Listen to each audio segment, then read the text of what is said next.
Venez louer le Seigneur, vous les nations, venez célébrer son nom, vous les peuples, car sa bonté pour nous est grande, sa vérité durera toujours. Alléluia, Alléluia, Alléluia, Alléluia, Alléluia.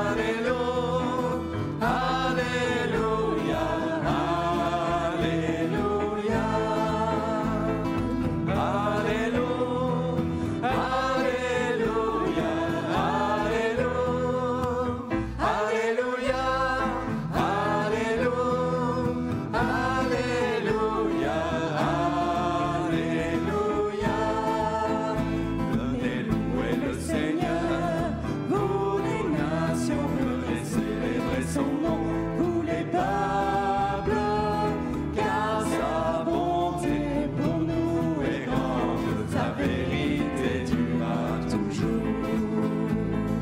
Alléluia, Alléluia, Alléluia, Alléluia, Alléluia, Alléluia.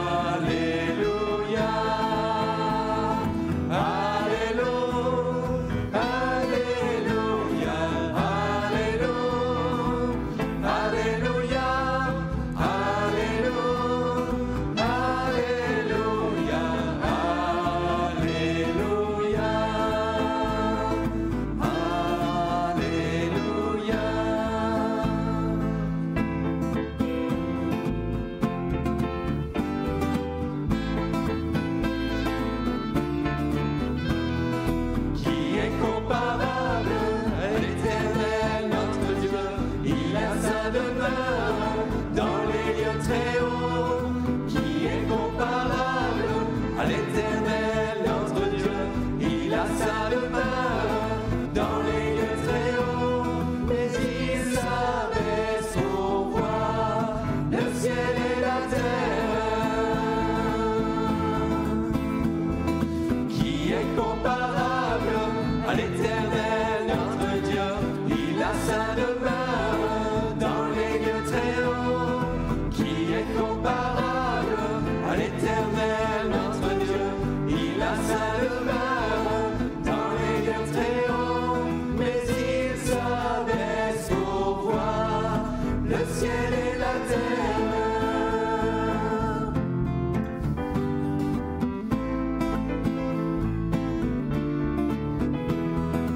Il arrache à la poussière l'homme misérable, il relève l'indigent pour le faire asseoir parmi les notables.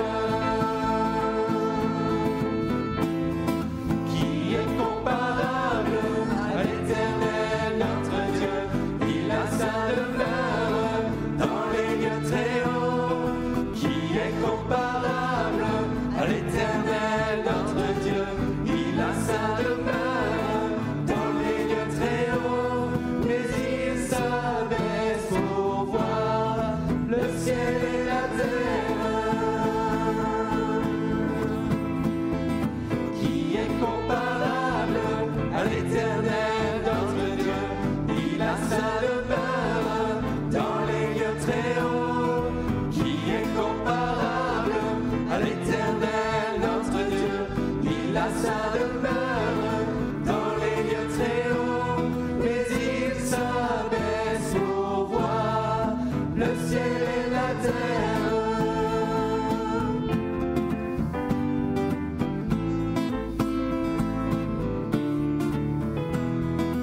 Il installe en sa maison la femme stérile, afin qu'elle puisse y connaître la joie d'être mère de nombreux enfants. Qui est comparable à l'Éternel notre Dieu. Il a sa demeure dans les lieux très hauts, qui est comparable à l'Éternel notre Dieu.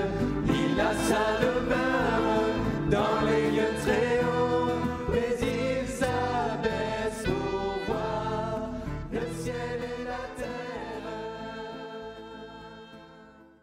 Voilà, gloire au Seigneur, bienvenue à chacun.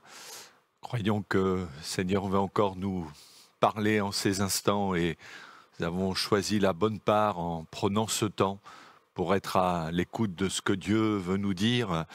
Et permettez-moi de vous lire un passage qui se trouve dans la deuxième épître de Paul à Timothée, au chapitre 3 et au verset 1er. Paul écrit, inspiré par le Saint-Esprit, « Sache que dans les derniers jours, il y aura des temps difficiles, car les hommes seront égoïstes, amis de l'argent, fanfarons, hautains, blasphémateurs, rebelles à leurs parents, ingrats, irréligieux, insensibles, déloyaux, calomniateurs, intempérants, cruels, ennemis des gens de bien, traîtres, emportés, enflés d'orgueil, aimant le plaisir plus que Dieu, ayant l'apparence de la piété, mais reniant ce qui en fait la force. » Et Paul dit, « Éloigne-toi de ces hommes-là. » L'apôtre Paul nous décrit ici la mentalité corrompue qui caractérise les êtres humains dans les derniers jours, les derniers temps.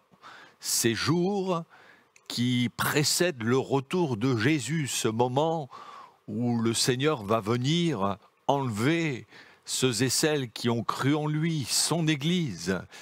Et la Bible nous dit dans l'Épître aux Hébreux que de même que Jésus a apparu une première fois pour effacer le péché par son sacrifice, c'est une certitude. Il est venu sur cette terre, il a donné sa vie pour nous, pour nos péchés en sacrifice sur la croix. Ça, c'est une certitude. Jésus est venu dans ce monde, mais il est ressuscité, il est désormais assis à la droite de Dieu, et l'auteur de l'Épître aux Hébreux nous dit un peu plus loin, de même, il va paraître une seconde fois à ceux qui l'attendent pour leur salut. Le retour de Jésus, c'est l'espérance de l'Église, des croyants authentiques. Et quand on lit ce passage de la Bible et que l'on voit ce qui se passe dans notre monde, on peut dire que ces derniers jours où les temps seront difficiles, mais nous y sommes, en plein dedans. Jésus est à la porte. Son retour est imminent. Il revient bientôt. Et il importe d'être prêt, d'avoir mis sa vie en règle, en ayant donné notre vie à Jésus, en nous conformant à sa parole. Et dans cette énumération qui nous est faite, bien que ces paroles aient été écrites il y a plus de 20 siècles, on a vraiment l'impression d'être en 2023. On est dans l'actualité d'aujourd'hui, quand il est dit que les hommes seront égoïstes, ne vivront que pour eux-mêmes, amis de l'argent, cupides, fanfarons, pensant qu'à faire la fête, blasphémateurs, se moquant de Dieu, rebelles à leurs parents, ingrats, irréligieux et insensibles. Et c'est bien ce que nous vivons à l'heure actuelle. La Bible n'est pas un livre ringard, rétro, démodé comme certains le pensent, mais la Bible, c'est la parole de Dieu, un livre indémodable, toujours d'actualité, et qui encore aujourd'hui peut parfaitement répondre aux besoins de notre cœur, quels qu'ils soient. Et j'aimerais attirer votre attention sur le fait qu'il est dit que dans les derniers jours, les hommes seront entre autres insensibles. Et l'insensible, par définition, c'est quelqu'un qui n'éprouve pas de sentiments, d'émotions habituelles, qui n'est pas touché par la misère des autres, qui est dépourvu d'affection, quelqu'un d'indifférent. L'insensibilité implique l'absence aussi de sensibilité, même physique ou morale, pour tout ce qui devrait normalement nous affecter. En médecine, par exemple, notre corps doit normalement réagir face à la douleur. Cela fait partie de notre système de défense. Quand un malade ne perçoit pas la douleur, c'est un état anormal. Et au plan moral, l'insensibilité est aussi un état anormal, dans lequel l'être humain est comme anesthésié au niveau de sa conscience, endormi par le péché, par l'ennemi de nos âmes. Ce qui fait que l'être humain ne réalise plus sa véritable condition, le fait qu'il est pécheur et qu'il a besoin du pardon de Dieu. Le péché rend l'être humain insensible. Il étouffe sa conscience et fait qu'il ne sait plus trop discerner ce qui est bien, ce qui est mal, tout est confondu, on appelle bien ce que on devrait considérer comme mal, et puis l'inverse. Les médias, chaque jour, nous rapportent malheureusement toutes sortes d'atrocités commises de par le monde, qui font de nombreuses victimes innocentes. Et on se dit que pour en arriver là, il faut vraiment que les êtres humains soient devenus insensibles. Alors on peut prendre des mesures de sécurité, établir des plans sociaux, mais le vrai problème, il vient du fait que les êtres humains ont perdu le contact avec Dieu. Ils se sont éloignés de leur Créateur. On veut vivre sans tenir compte de ce que Dieu dit dans sa parole. Et forcément, il y a des conséquences. Dans son épître aux Romains, l'apôtre Paul, au chapitre 1er, verset 28, écrit comme ils ne se sont pas souciés de connaître Dieu, Dieu les a livrés à leur sens réprouvé pour commettre des choses indignes, étant remplis de toute espèce d'injustice, de méchanceté, de cupidité, de malice, plein d'envie, de meurtre, de querelles, de ruse, de malignité, rapporteurs, médisants, impies, arrogants, hautains, fanfarons, ingénieux au mal, rebelles à leurs parents, dépourvus d'intelligence, de loyauté, d'affection naturelle, de miséricorde. Là encore, c'est une description de l'être humain qui est tout à fait d'actualité. Parce que même si on est dans une société modernisée, malheureusement, le cœur de l'homme est toujours aussi tortueux, comme le dit la Bible. Et ce n'est pas Dieu qui est l'auteur du mal, mais puisque les hommes ne se sont pas souciés de rechercher Dieu, de le connaître, eh bien, oui, il les a laissés vivre comme bon leur semble. Il les a livrés à leur penchant naturel. Et la conséquence, c'est que certains sont dépourvus, même est-il dit, d'affection naturelle et de miséricorde. Ils sont devenus insensibles. Plus rien ne les touche, au point même de rester indifférents devant la souffrance d'un père, d'une mère. Oui, la parole de Dieu a raison quand elle nous dit que dans les derniers jours, les hommes seront insensibles. Que de dureté, que d'indifférence dans le cœur des hommes. Et voyez-vous, c'est à la croix du Calvaire que le cœur humain se révèle dans toute sa dureté, son insensibilité. Comment a-t-on pu en arriver là? Comment a-t-on pu faire pour faire mourir Jésus, le Fils unique de Dieu? Lui, le saint, le juste, l'innocent, lui qui n'a jamais cessé de manifester son amour, sa grâce, sa miséricorde, qui a accompli tant de miracles, tant de guérisons, qui n'a cessé de faire du bien. Comment a-t-on pu lui faire subir un tel châtiment, le pire des supplices à cette époque, qui était considéré comme une honte, une malédiction? La Bible nous dit que Jésus a souffert la croix, méprisé l'ignominie, c'est-à-dire la honte, l'opprobre qui est attaché à ce châtiment. Au pied de la croix, comment a-t-on pu se comporter de cette manière à l'égard de Jésus?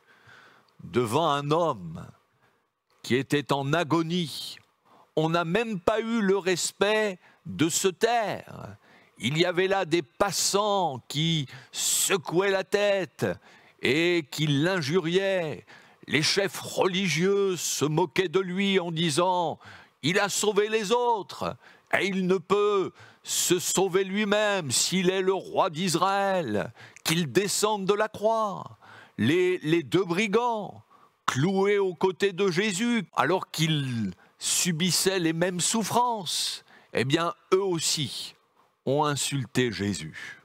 Les soldats romains qui au pied de la croix se sont partagés en tirant au sort les vêtements de Jésus, sans éprouver le moindre regret, le moindre sentiment de pitié.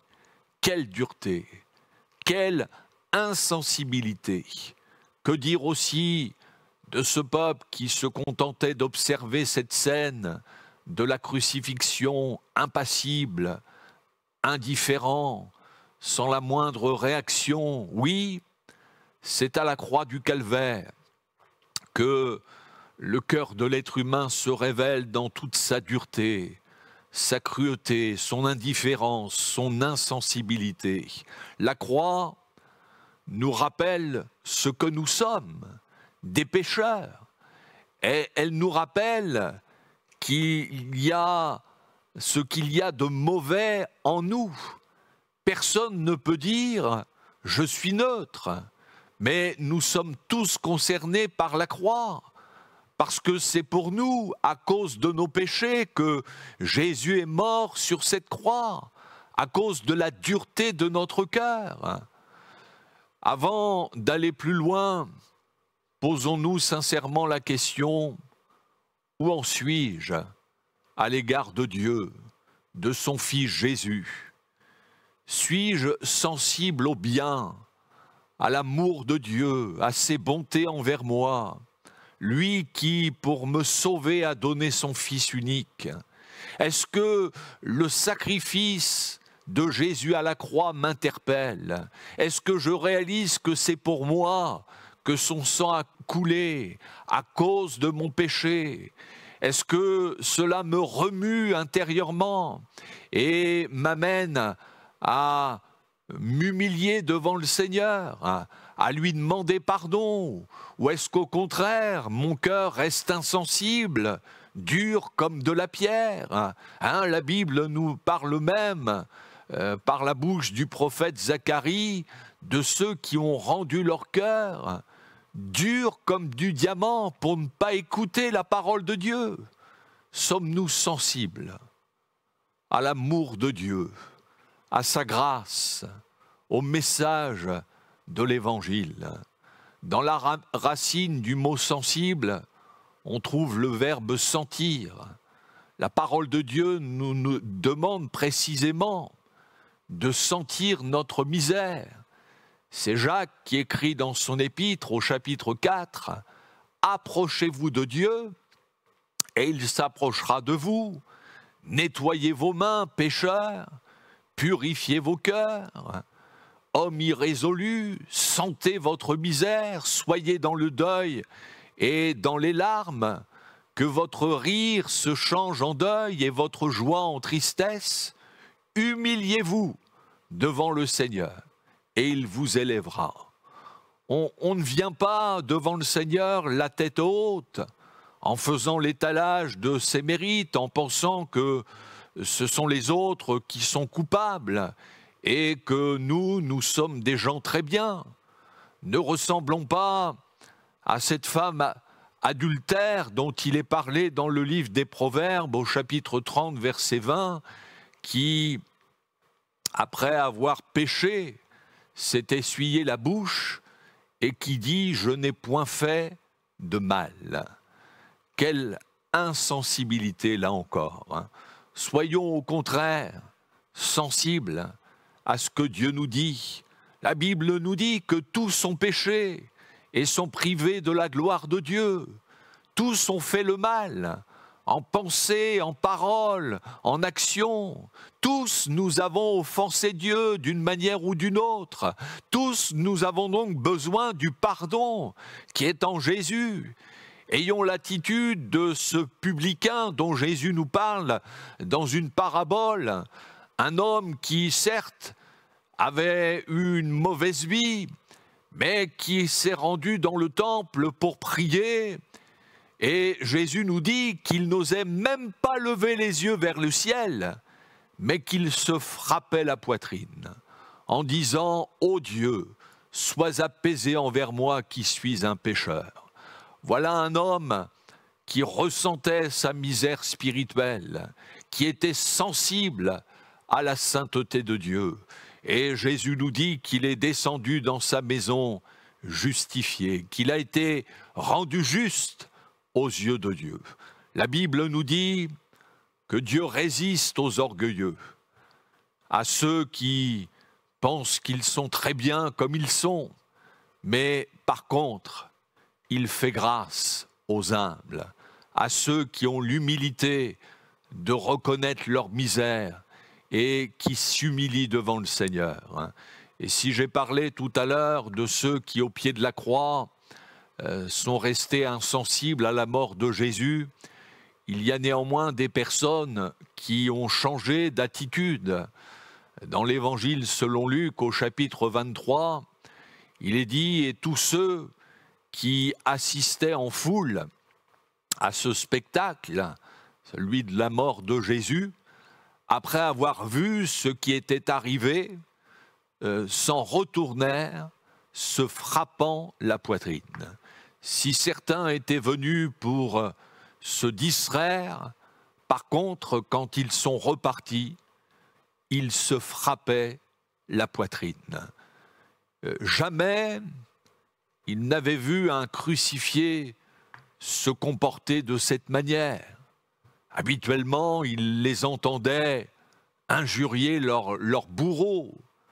Mais là, étonnamment, ils vont entendre Jésus adresser cette prière pleine d'amour, de compassion. « Père, pardonne-leur, car ils ne savent ce qu'ils font. » Et ces gens ont été remués intérieurement par la mort de Jésus, par son digne comportement. Même le centenier romain, cet officier qui dirigeait cette crucifixion et qui n'était pas un enfant de cœur, un homme dur qui avait l'habitude d'assister à ces crucifixions, eh bien lui aussi, quand il a vu le digne comportement de Jésus, il s'est écrié « Assurément, cet homme était fils de Dieu ». Voilà un homme qui n'est pas resté insensible à la mort de Jésus sur la croix et qui a même reconnu la divinité de Jésus. Assurément, cet homme était fils de Dieu. Oui, on peut demeurer insensible à la prédication de la croix, lire, entendre des récits de la crucifixion sans être touché, mais on peut aussi être bouleversé par ce message. Et vraiment, prie pour que le Seigneur puisse vous interpeller en ces instants. La prédication de la croix n'a pas pour but de nous émouvoir, de nous faire éprouver quelques émotions passagères, un simple sentiment de pitié à l'égard de Jésus en disant « Oh le pauvre, il ne méritait pas ça ». Mais ce message a pour but de nous sensibiliser et de nous toucher au plus profond de notre cœur pour nous amener à nous repentir et à nous donner à Jésus. Et encore en ces instants, il peut vous le dire à vous, amis, c'est pour toi que j'ai tant souffert. Il peut vous montrer, de certaine manière, ses mains et ses pieds percés et vous dire, mais c'est pour toi que mes mains, mes pieds, mon côté ont été percés sur la croix. J'ai pris ta place, j'ai payé ta dette. S'il y a bien un message qui doit et qui devrait sans cesse nous toucher, c'est bien celui de la croix, là où Jésus a donné sa vie pour nous. Alors, de grâce, ne restez pas insensibles. Démarquez-vous de cette mentalité qui caractérise les derniers temps.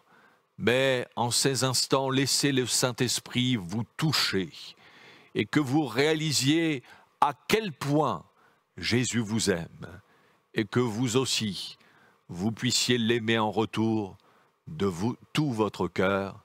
Que le nom du Seigneur soit béni. Amen. On va se recueillir et prier et que Dieu puisse vraiment vous interpeller en ces instants. Ah Seigneur, c'est vrai, ta parole est toujours d'actualité. Elle n'est pas démodée, mais elle nous révèle encore aujourd'hui la dureté, la cruauté du cœur de l'être humain, qui est capable de rester insensible et qui reste insensible même à tes grâces, à tes bienfaits.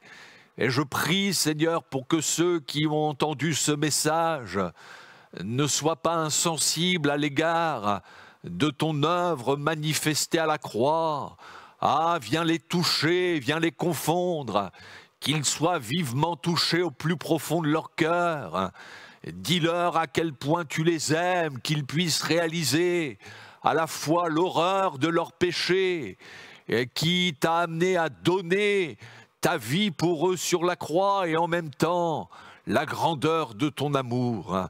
Ô Seigneur, viens te révéler, viens toucher les cœurs. Seigneur, que des vies soient touchées profondément, que des pécheurs puissent en ces instants se repentir et se tourner vers toi. Ô, t'accepter comme Seigneur et Sauveur, au nom de Jésus-Christ. Amen.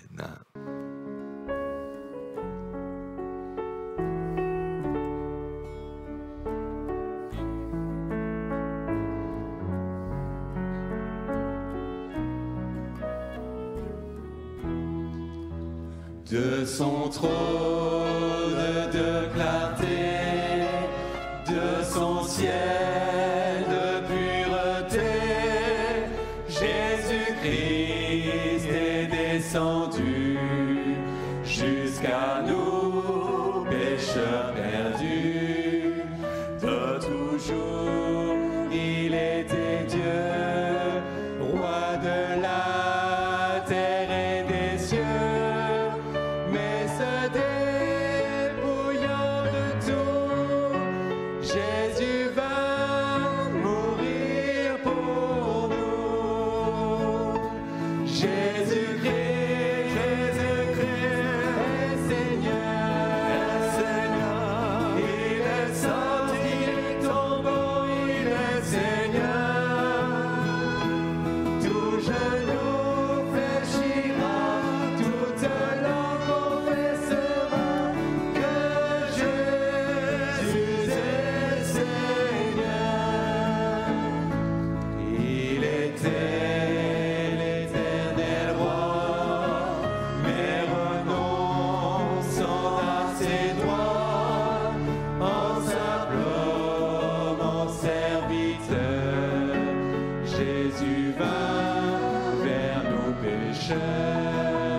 Bien que Fils, Jésus a pris